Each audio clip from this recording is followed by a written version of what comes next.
మళ్ళీ మీరిద్దరూ కలిసి సంతోషంగా ఉంటే చూసి మీ అమ్మ నేను ఆనందపడతాంరా. నాన్న, నీకెలా చెప్పాలి? నేను సింధుకి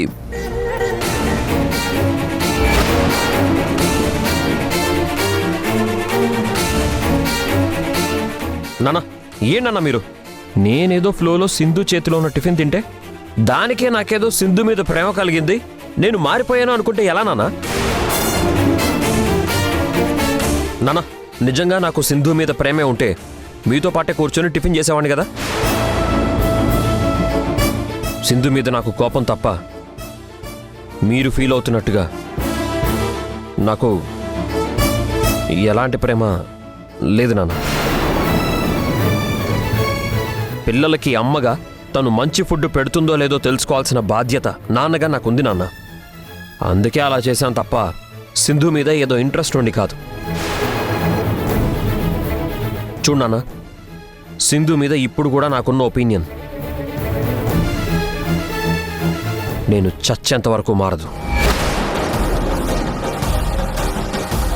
మీరు అనవసరంగా ఏదేదో ఊహించుకోకండి. యష్,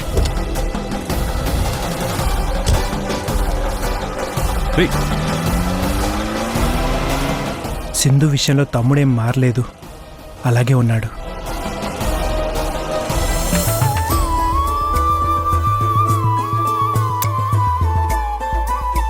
సింధు, చూసావా, యష్ మారిపోయాడమ్మా. కావాలనొచ్చి నీ చేతి టిఫిన్ తిన్నాడు అంటే వాడికి నువ్వంటే ఎంత ప్రేమో అర్థమవుతుందా? కాకపోతే బయటపడలేకపోతున్నాడంతే. నీ పూజలు, వ్రతాలు, హోమాలు అన్నీ ఫలించాయి తల్లి. ఇక నుంచి నీకన్నీ మంచి రోజులే. యశ్ నువ్వు కలిసి హాయిగా కాపురం చేయడం నా కళ్ళతో చూసే అదృష్టం మళ్ళీ నాకు కలిగిందసలా.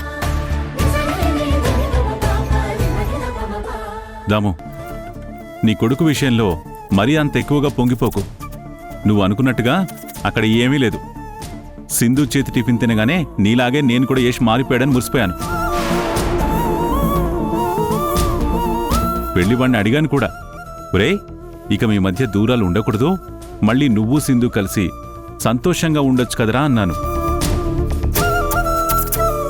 దానికి వాడేమన్నాడో తెలుసా? ఏదో ఫ్లోలో సింధు చేత టిఫిన్ తింటే అంతా దానికే నాకు సింధు మీద ప్రేమ కలిగింది, నేను మారిపోయాను అనుకుంటే ఎలా నాన్న అన్నాడు.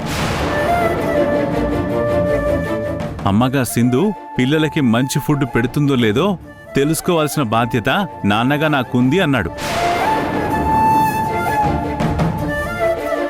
అందుకే అలా చేశాను అన్నాడు.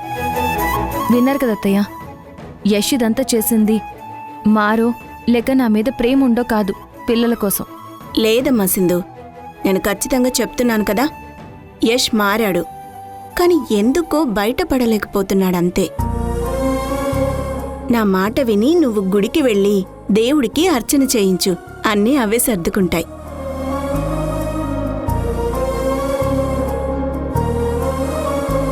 ఇంకేం ఆలోచించకమ్మా.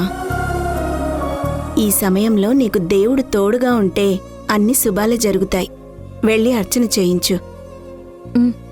సరే అత్తయ్య.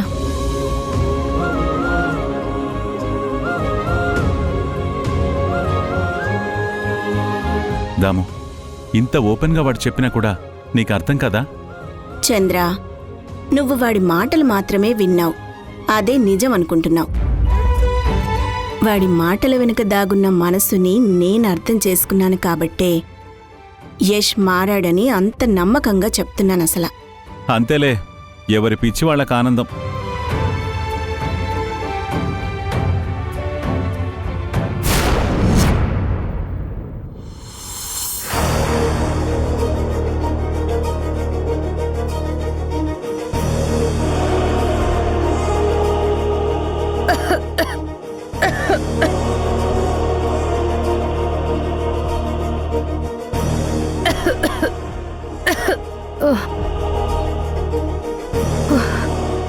ఈ ఎండలో ఎక్కువసేపు ఉండటం నా వల్ల కాదు.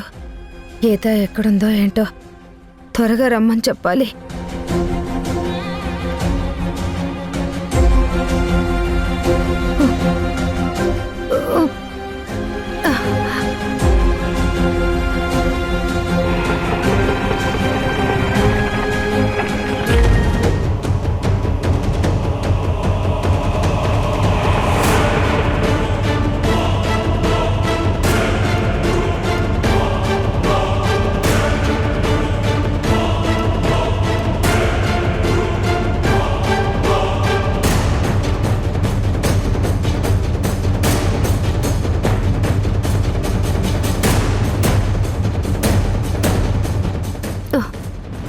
మధు ఎక్కడుందో ఫోన్ చేస్తాను.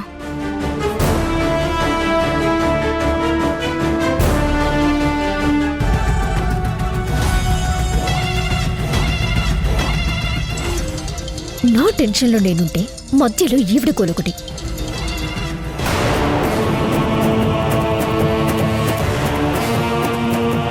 ఇదేంటి కాల్ కట్ చేస్తోంది?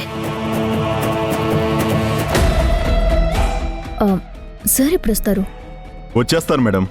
లోపల ఒక ఇంపార్టెంట్ కాన్ఫరెన్స్ లో ఉన్నారు మేడం. అది అయిపోగానే వచ్చేస్తారు. మీరు వెయిట్ చేయండి మేడం, వచ్చేస్తారు.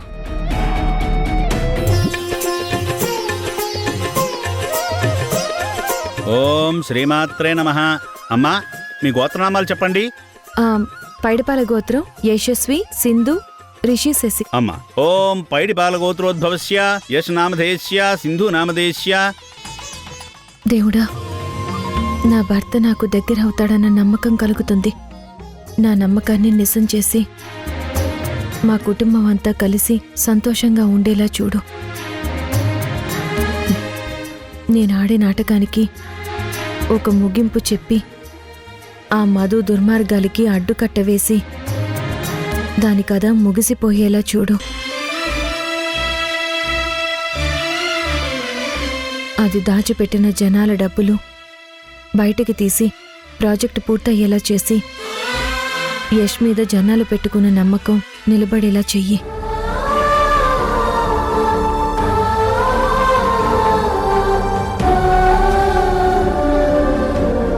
ఓం కాత్యాయనాయ విద్మహే కన్యకుమారి ధీమహి తన్నో దుర్గి ప్రచోదయాత్. శతమానం భవతి శతాయు పురుషస్యతేంద్రియాయుష్యేవేంద్రియే ప్రతిష్టతి. అకాల్ మృత్యుహరణం సర్వవ్యాధి నివారణం సమస్త పాపక్షయకరం. శ్రీ దుర్గా పాదోదకం పావనం శుభం. దీర్ఘాయుష్మాన్ భవ. అనుగదుర్గనుగ్రహ ప్రాప్తిరస్తు. దీర్ఘ సుమంగళీ భవ.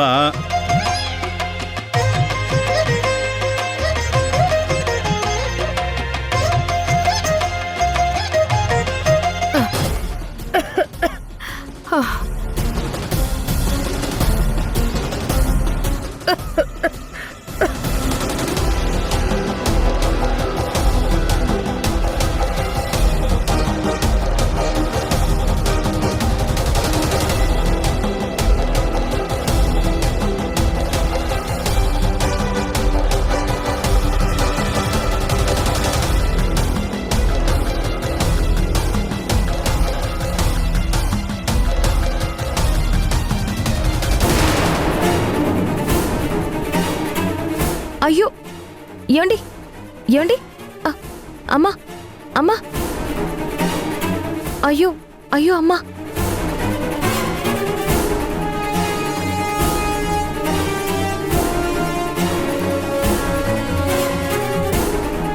అన్నా, వాటర్ ఉన్నాయా? ఉన్నాయమ్మా. కొంచెం ఇవ్వండి. ఇదిగోండి. Thank you.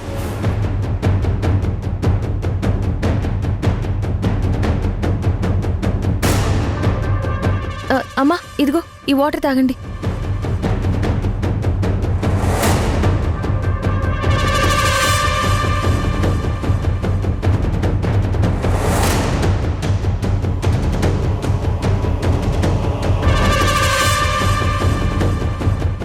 ఏమైందమ్మా?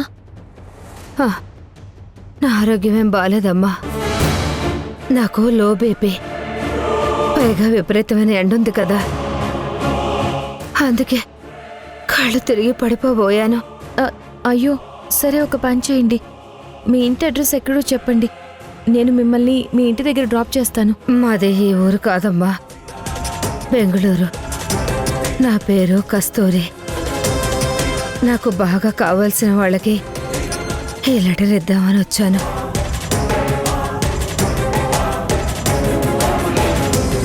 తన కోసమే ఇక్కడ వెయిట్ చేస్తున్నానమ్మా. ఎంతసేపని ఇలా ఎండలో ఇక్కడే వెయిట్ చేస్తారు? అసలే మీకు హెల్త్ బాగాలేదంటున్నారు, పైగా లో బీపీ కూడా ఉందంటున్నారు. ఇక్కడ ఎక్కువసేపు ఉండడం అంత మంచిది కాదండి. ఇక్కడ దగ్గరే మా ఇల్లు. కాసేపు మా ఇంట్లో రెస్ట్ తీసుకుందరు గాని రండి. అయ్యయ్యో, మీకెందుకమ్మా శ్రమ?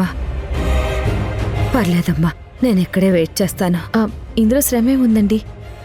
మనిషికి మనిషి సాయం, అంతే. ఒంటరిగా ఉన్నప్పుడు పట్టించుకునే వాళ్ళు లేకపోతే ఎంత కష్టంగా ఉంటుందో నాకు తెలుసమ్మా. మీరేం ఆలోచించకుండా రండి. మా ఇంట్లో రెస్ట్ తీసుకోండి. ఒక్క నిమిషం అమ్మా.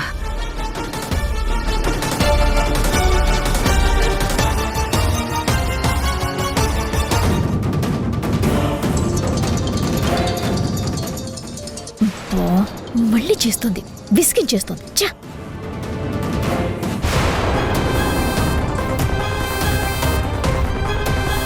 ఎందుకో తను ఫోన్ ఎత్తటం లేదమ్మా. మీరేం కంగారు పడకండి. ఆమె మీకు కాల్ చేస్తే అడ్రస్ చెప్పి మా ఇంటికి రమ్మని చెప్పండి. అలాగేనమ్మా. సరే పదండమ్మా. ఆ.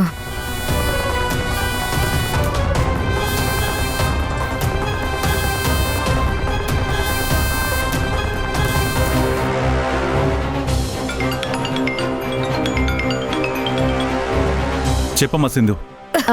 మావయ్య, ఇక్కడ గుళ్ళో ఒక పెద్ద ఆవిడ లో బీపీ వచ్చి కళ్ళు తిరిగి పడిపోబోయారు. పాపం ఎండలో ఉండలేకపోతున్నారు. అందుకే కాసేపు రెస్ట్ తీసుకుంటారని ఆమెని మా ఇంటికి తీసుకొస్తున్నాను మావయ్య. దానికి తగ్గ ఏర్పాట్లు చూడండి. మంచి పని చేస్తున్నావమ్మా. నువ్వు ఆవిడని తీసుకురా, నేను మీ అత్తయ్యతో చెప్పి ఏర్పాట్లు చేయిస్తాను. అలాగే మావయ్య. దామో,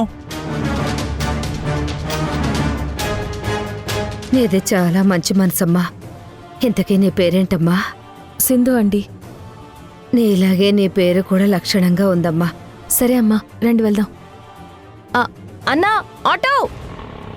పదండమ్మా. ఎక్కడమ్మా?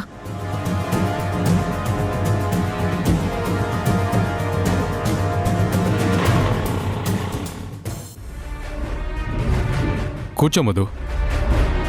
మధు, ఎంతసేపు అయింది వచ్చి? చాలాసేపు అయింది సార్, మీకోసమే వెయిట్ ఓ, చేస్తున్నాను. ఏంటి విశేషాలు? కొత్తగా విశేషాలు ఏముంటాయి సార్, అన్ని పాతవే. ఆ ల్యాండ్ మీద ఉన్న సీజ్ తీయించేసేయమని యష్ తెగ ప్రెషర్ చేస్తున్నాడు నన్ను. కొంచెం మీరు ఆ విషయం మీద కాన్సన్ట్రేషన్ చేయాలి. ఏంటి చేసేది? సీజ్ తీసేయడం అంటే నార్మల్ విషయం అనుకున్నావా? అది గవర్నమెంట్ ల్యాండ్, పైగా సెంట్రల్ వాళ్ళ ఇన్వాల్వ్మెంట్ కూడా ఉంది. ఏ చిన్న తేడా వచ్చినా నా పదవికే ప్రాబ్లం అవుతుంది తెలుసా? అయినా సీజ్ తీసేసినా ఆ ల్యాండ్లో నువ్వేమీ ప్రాజెక్ట్ స్టార్ట్ చేయవు కదా. ఫేక్ ప్రాజెక్టు కోసం ఎందుకు ఇంత టెన్షన్ పడుతున్నావు? అది కరెక్టే అనుకోండి, కానీ సీజ్ తీసేయించకపోతే యష్తో చాలా ప్రాబ్లం అయ్యేలా ఉంది. అట్లీస్ట్ సీజ్ తీయిస్తే యష్కి ఏదో ఒకటి చెప్పి నేను మేనేజ్ చేస్తాను. ఓకే, 10% అమౌంట్ అరేంజ్ చేసుకో. ఆ కార్పొరేషన్ ఆఫీసర్స్తో నేను మాట్లాడి మేనేజ్ చేస్తాను. ఆ 10% అమౌంట్ ఏదో ఈసారికి మీరే అరేంజ్ చేయండి సార్. అది నా ప్రాజెక్ట్ కాదు మధు. అమౌంట్ అరేంజ్ చేసే పని నాది కాదు. ఈ ప్రాజెక్ట్లో నేను ఓన్లీ పర్సెంటేజ్ తీసుకున్నాను అంతే. వాళ్ళకి వీళ్ళకి లంచాలు ఇచ్చే విషయం చూసుకోవాల్సిందే నేను కాదు, నువ్వు. అలా అంటే ఎలా సార్? నేను దాచిన జనాల డబ్బు ప్రెసెంట్ కదిలిస్తే ప్రాబ్లం అవుతుంది. హవాలా చెయ్యలేం కదా. అందుకే మిమ్మల్ని అడ్జస్ట్ చేయమంటున్నాను. ఇప్పుడు ఆ ఆఫీసర్స్కి ఇవ్వాల్సిన 10% అమౌంట్ అందులో నుంచి తీసేయమంటే ఎలా? రిస్క్ అయిపోతుంది. కొంచెం అర్థం చేసుకోండి సార్. ఏంటి మాది అర్థం చేసుకునేది? అసలు ఆ రోజు హవాలా డీల్ జరిగేటప్పుడు అక్కడికి పోలీసులు రాకపోయి ఉంటే ఈ పాటికే పని మొత్తం అయిపోయిండేది కదా. ఇంత డీలే అయ్యేది కాదు. అంతా నీ నిర్లక్ష్యం వల్లే. ఇప్పుడొచ్చి సీజ్ తీసేయండి అంటే ఎలా? అది చాలా పెద్ద పని. డబ్బులు పెట్టందే జరగదు. నీ మరిదిని మేనేజ్ చేసుకోవడం అనేది నీ పర్సనల్ ప్రాబ్లం. ఇందులోకి నన్ను లాగొద్దు. చూడు మధు, నా సైడ్ నుంచి నీకు ఎప్పుడు ఎన్నోసార్లు హెల్ప్ చేస్తూనే ఉన్నాను. కానీ అమౌంట్ హెల్ప్ అంటే మాత్రం నేను చేయలేను. నువ్వు ఆ 10% అమౌంట్ అరేంజ్ చేయి. టెంపరీగా నేను ఏదో ఒకటి చేసి పెడతాను. సరే సార్, ఏదో ఒక విధంగా అమౌంట్ని నేనే అరేంజ్ చేసుకుంటాను. మీరు ఆ ల్యాండ్ మీదున్న సీజ్ తీయించేసే పనిలో ఉండండి. అలాగే ఆ హవాలా పర్సన్స్తో కూడా మాట్లాడండి. అలాగే మధు, చేస్తాను. సరే సార్, వస్తాను.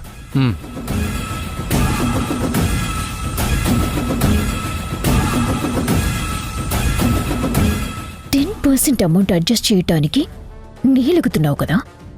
చెప్తాను, నాకు టైం వస్తుంది, అప్పుడు నీ పని చెప్తాను.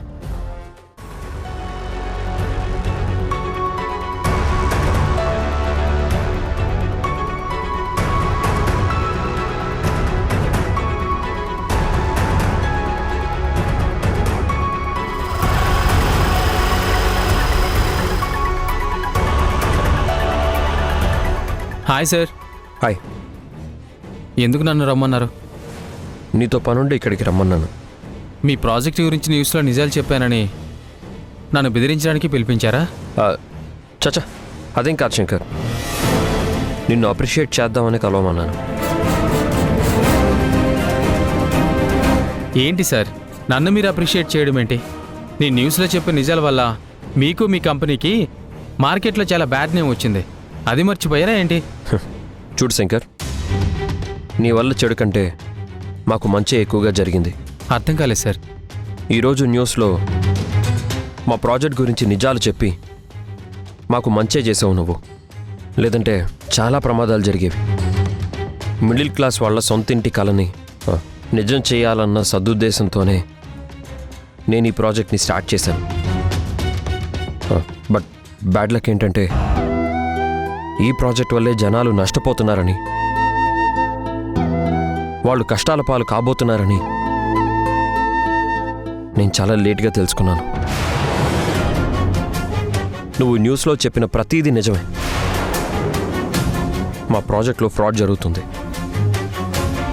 ఆ ఫ్రాడ్ చేస్తుంది ఎవరో కాదు, మా సొంత వదిన.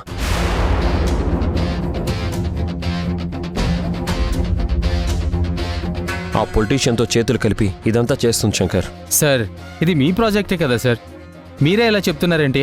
మీరే ఏదో ఒకటి చేయొచ్చు కదా.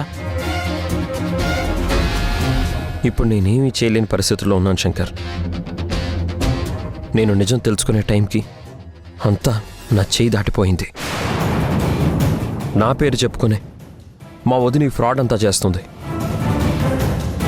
నా భార్య సింధు నాకు ఎప్పుడో చెప్పింది ఈ ప్రాజెక్ట్ అసలు జెన్యూన్ కాదు, జెన్యూన్గా జరగడం లేదని. కానీ నేనే మూర్ఖంగా తన మాటలు వినలేదు. అసలు తన మాటల్ని పట్టించుకోనే లేదు. ఆ టైంలో నేను మా వదిన్ని గుడ్డిగా నమ్మాను. అందుకే సింధు మాటలు నమ్మలేదు. నన్ను నమ్మి ఫ్లాట్స్ కోసం డబ్బులు కట్టిన జనాలకి అన్యాయం జరగకూడదు శంకర్. అందుకే నాకు నీ హెల్ప్ కావాలి, ప్లీజ్. సరే సార్, జనాలకి న్యాయం జరుగుతుందంటే ఎలాంటి హెల్ప్ చేయడానికైనా నేను రెడీ. Thank you Shankar. చూడు, మా ప్రాజెక్ట్ గురించి నువ్వు మరింత ఇన్ఫర్మేషన్ గ్యాదర్ చేయి. నేను నాకు తెలిసిన ఇన్ఫర్మేషన్ కూడా నీకు పాస్ చేస్తాను. మా వదిన్ని, ఆ పొలిటీషియన్ని అస్సలు వదలకూడదు. వాళ్ళు చేసే మోసాన్ని బయటపెట్టి వాళ్ళకి శిక్ష పడేలా చేయాలి శంకర్. Okay sir. చూడు, ఈ విషయం మన ఇద్దరి మధ్య ఉండాలి. అలాగే సార్, ఉంటాను సార్.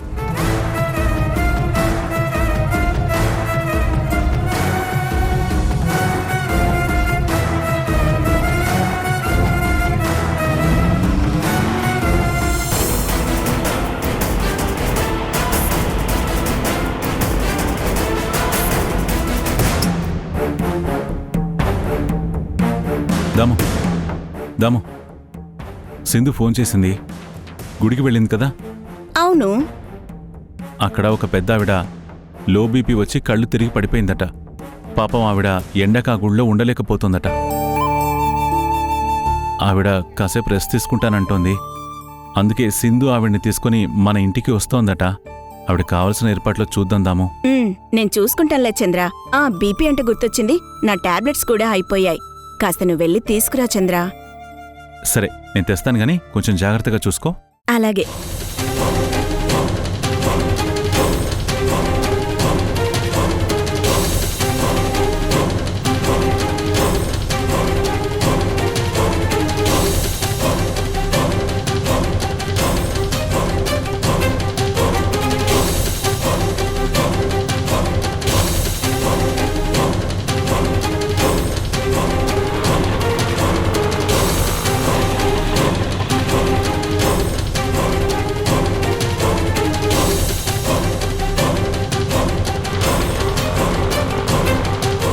ఇదేనమ్మా మా ఇల్లు, రండి.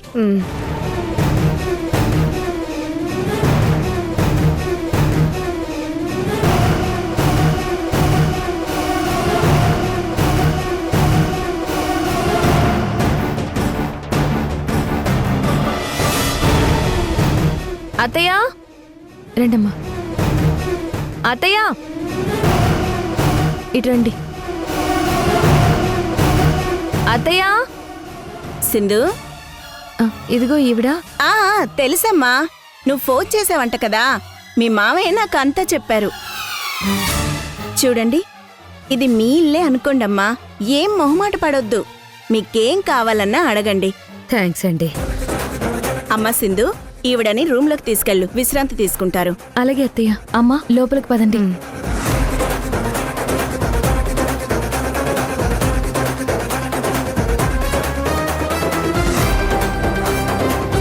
మీరు ఇలా కూర్చోండి అమ్మా.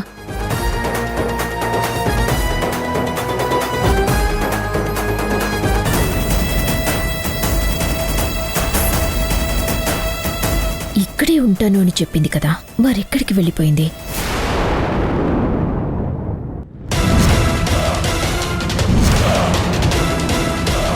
ఈ వార్డెన్ ఇప్పుడు ఇక్కడ నన్ను చూసిందంటే మధుకి చెప్పేస్తుంది.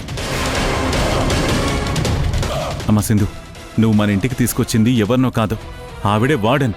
ఏ వార్డెన్ మావయ్య? మధు చిన్నప్పటి నుంచి పెరిగిన అనాథాశ్రమం వార్డెన్. సింధు తీసుకొచ్చింది కస్తూరి అనే ఆవిడ్ని. ఆ కస్తూరే ఈ వార్డెన్.